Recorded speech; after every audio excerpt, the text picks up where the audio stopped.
खुलुमबाय दिनै नोंथांमोननि गेजेरजों मोनसे बाथ्राखौ जों स्पष्ट खालामनो नागिरदों। बेनो जाबाय थांनाय 4 अक्ट'बर खालि बर'नि सासे दैदेनगिरिया आसामनि गिबि मन्त्रि डक्टर हिमन्त बिश्व शर्मानो गांसे लाइजाम लिरदोंमोन आरो बे लाइजामनि गेजेरजों 30 सेप्टेम्बर खालि आसामनि मानाव गिदिर गभर्नर बिथाङा आसामनि ब्लक डेभेलपमेन्टफोरखौ पुनर्गठन खालामनायनि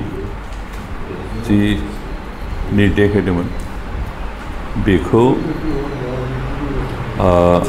बिटिसिनि जितु कन्स्टिटिउसनेल राइट्स बेखौ भंग खालामदों होननानै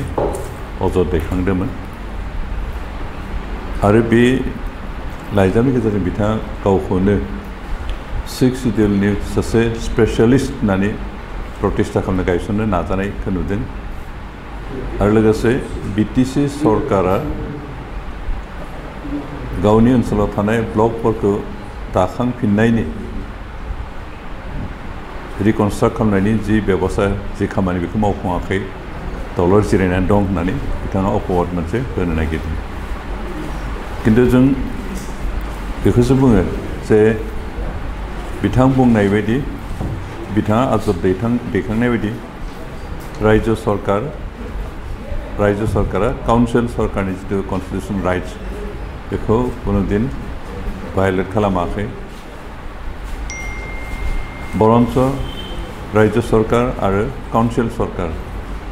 मोननैजों बुजा थानाय खामानि मावलांगासिनो दं आरो जेब्लानो जोंनि काउन्सिल सरकारा आसामनि गिबि मन्त्रि डक्टर हिमन्त बिश्व शर्माखौ लोगो मोनो रायलायो अब्लानो बिथाङा बिथोन होयोमोन काउन्सिल सरकारखौ जे नोंथांमोनहा काउन्सिल सिङाव थानाय ब्लक जि रिअर्गेनाइजेसन बेखौ नोंथांमोनहा खामानिखौ मावफुंनांगौ बेनिखाय बै दैदेनगिरिया बुंनाय बायदि अजद दैखांनाय बायदि रायजो सरकारा काउन्सिल सरकारनि कन्स्टिटिउसन राइटखौ भायलेट खालामाखै बिथाङा बेबायदि अजद दैखांनायनि गेजेरजों काउन्सिल सरकार आरो रायजो सरकारनि गेजेराव मोनसे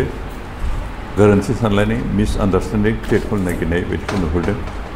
आरो लोगोसे बेखौबो बिथाङा बुंनो नाजादों जे गावल'सो काउन्सिलनि सोमोन्दै सिन्था खालामो आरो काउन्सिल सरकारा जेबो खामानि मावखौ दलर जनायनिफ्राय जेबो मिथिया बेबायदि गावनि सांग्रांथि गावनि गोरोन्थिखौ फोरमान खालामनो नागिरदों आरो बिथांनि बे नाजानायखौ जों सोंखारियो मानोना बिथाङा अजद दैखांनाय बायदि काउन्सिल सरकार आरो रायजो सरकार काउन्सिल सरकारनि मोन्थायखौ कुनुदिन खर्ब खालामाखै आरो खालामनायबो नङा आरो काउन्सिल सरकाराबो बिथां अपबाद होनाय बायदि बिथाङा अजद दैखांनाय बायदि दलर जिरायनानै थायाखै जों काउन्सिल सरकारा 3 सेप्टेम्बर खालिनिफ्रायनो DRDनि गेजेरजों ब्लकफोरनि पुनर्गठनखौ रिअर्गेनाइजेसनखौ जागायदों आरो 30 सेप्टेम्बर खालि जा मानगोनां आसामनि गभर्नरा मोनसे डिरेक्सन होनानै SOPD बिटिसि काउन्सिल सिङाव थानाय ब्लकफोरखौ दाथायफिननो थाखाय मोनसे SOP दाना होदों आरो बे SOPनि थिननाय बायदि काउन्सिल सरकार बे खामानिखौ मावगासिनो दं बेनिखायनो जों काउन्सिल सरकार दिनै जिरायनानै थायाखै उन्दुनानैबो थायाखै गावनि दायित्वखौ पालन खालामगासिनो दं आरो बिथाङा लाइजाम हरनायनि सिगाङावनो जों काउन्सिल सरकारा बिटिसि ओनसोलनि ब्लक दाथायफिननायनि रिअर्गेनाइजेसननि खामानिखौ मावगासिनो दं बेनिखायनो अजद दैखांनाय बर' दैदेनगिरिनि आसामनि गिबि मन्थ्रिनि लाइजाम हरनायनि गेजेरजों जि मोनसे गाज्रि बारहावा सोमजिहोनो नागिरदों बेखौ जों सोंखारियो आरो रायजो राजाखौ खावलायो जे बेबायदि गावखौनो जोबोद काउन्सिलनि स्पेशलिस्ट हिसाबै फसंनो नाजानाय बिथांनि बे नाजानायजों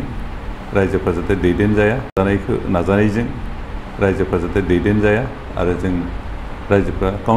काउन्सिलनि जि मोन्थायखौ मोजां बुजिनानै बिथांजों दैदेनजायालासिनो जोंनि स्थितियाव जाहाथे थिग थायो बेखौनो खावलायनाय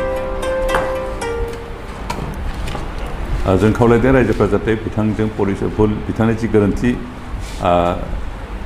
सावगारि दिन्थिनो नागिरदों बेखौ जाहाथे फोथाया मानोना जों काउन्सिल सरकारा कुनु दिन गावनि दायित्वखौ मावालाफानो थायाखै गावनि दायित्वखौ पालन खालामालासिनो थायाखै आरो स्टेट सरकारबो रायजो सरकाराबो कुनु दिन जोंनि सायाव काउन्सिल सरकारनि सायाव जाबसिननो होनो नागिराखै आरो काउन्सिल सरकारनि जेबोनिफ्राय बेखौ हेंथा होनो नागिराखै मानोना जों अरायबो बुजा बुजि थानो खामानि मावदों चिफ मिनिस्टार अरायबो पजिटिभ दृष्टिभंगिजों पजिटिभ नोजोरजों बिटिसि काउन्सिलखौ सालायलांनो थाखाय बिसोरनो होबाय थादों आरो होलांबाय थादों